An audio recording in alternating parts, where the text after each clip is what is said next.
Morning, bud. Happy Saturday. As you can tell, Auntie Syrup is just getting up, but I know I missed a Friday night read, so here you go on Saturday morning. Moving on. Chapter 15, The Chocolate Room. An important room, this, cried Mr. Wonka, taking a bunch of keys from his pocket and slipping one into the keyhole of the door. This is the nerve center of the whole factory, the heart of the whole business. And so beautiful. I insist upon my rooms being beautiful. I cannot abide ugliness in factories. In we go then. Do be careful, my dear children. Don't lose your heads. Don't get overexcited. Keep very calm. Mr. Wonka opened the door. 5 children and 9 grown-ups pushed their ways in. And oh, what an amazing sight it was that met their eyes. They were looking down on a lovely valley. There were green meadows on either side of the valley, and along the bottom of it there flowed a great brown river. What's more, there was a tremendous waterfall halfway along the river, a steep cliff over which the water curled and rolled in a solid sheet, and then went crashing down into a boiling, churning whirlpool of froth and spray. Below the waterfall, and this was the most astonishing sight of all, a whole mass of enormous glass pipes were dangling down into the river from somewhere high in the ceiling. They were enormous, these pipes. There must have been a dozen of them at least, and they were sucking up the brown, muddy water from the river and carrying it away to goodness knows where. And because they were made of glass, you could see the liquid flowing and bubbling all along inside them. And above the noise of the waterfall, you could hear the never-ending sucking sound of the pipes as they did their work. Graceful trees and bushes were growing along the riverbank, weeping willows, alders, and tall clumps of rhododendrons with their pink and red and mauve blossoms. In the meadow, there were thousands of buttercups. There, cried Mr. Wonka, dancing up and down and pointing his gold-topped cane at the great brown river. It's all chocolate. Every drop of that river is hot melted chocolate of the finest quality, the very finest quality. There's enough chocolate in there to fill every bathtub in the entire country, and all the swimming pools as well. Isn't it terrific? And just look at my pipes. They suck up the chocolate, carry it away to all the other rooms in the factory where it's needed.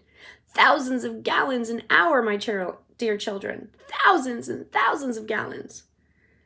The children and their parents were too flabbergasted to speak. They were staggered. They were dumbfounded. They were bewildered and dazzled. They were completely bowled over by the hugeness of the whole thing. So they simply stood and stared. The waterfall is most important, Mr. Wonka went on. It mixes the chocolate. It churns it up. It pounds it. It beats it. It makes it light and frothy. No other factory in the world mixes its chocolate by waterfall, but it's the only way to do it properly. The only way. And do you like my trees? He cried, pointing with his stick. My lovely bushes? Don't you think they're all pretty? I told you I hate ugliness. And of course, they're all eatable, all made of something different and delicious. Do you like my meadow? Do you like my grass and my buttercups? The grass you're standing on, my dear little ones, is made of a new kind of soft, minty sugar that I just invented. I call it swudge. Try a blade, please do. It's delectable. Automatically, everybody went down and picked up one blade of grass. Everyone except Augustus Gloop.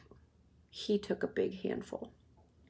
Violet Beauregard, before tasting her blade of grass, took the piece of world record-breaking chewing gum out of her mouth and stuck it carefully behind her ear. Isn't it wonderful? Whispered Charlie. Hasn't it got a wonderful taste, Grandpa? I could eat the whole field, said Grandpa Joe, grinning with delight. I could go down on all fours like a cow and eat every blade of grass in the field. Try a buttercup, cried Mr. Wonka. They're even nicer. Suddenly the air was filled with screams of excitement. The screams came from Veruca Salt. She was pointing frantically to the other side of the river. Look over there, she screamed. What is it? He's moving. He's walking. It's a little person. It's a little man. Down there by the waterfall. Everyone stopped picking buttercups and stared across the river. She's right, Grandpa, cried Charlie. It is a little man. Can you see him? I see him, Charlie, said Grandpa Joe excitedly. And now everybody started shouting at once. There's 2 of them. Oh my gosh, there it is. There's more. There's 2, 3, 4, 5. Where are they coming from? Where do they come from? What are they doing? Who are they? Children and parents alike rushed down to the edge of the river to get a closer look. Aren't they fantastic? No bigger than my knee. Look at that funny long hair. The tiny men, they were no larger than medium-sized dolls, had stopped what they were doing, and now they were staring back across the river at the visitors. One of them pointed towards the children, and then he whispered something to the other 4, and all 5 of them burst into peals of laughter. But they can't be real people, Charlie said. Well, of course they're real people, Mr. Wonka answered. They're Oompa Loompas. We'll learn more about them next time. Love you, bud. Miss you.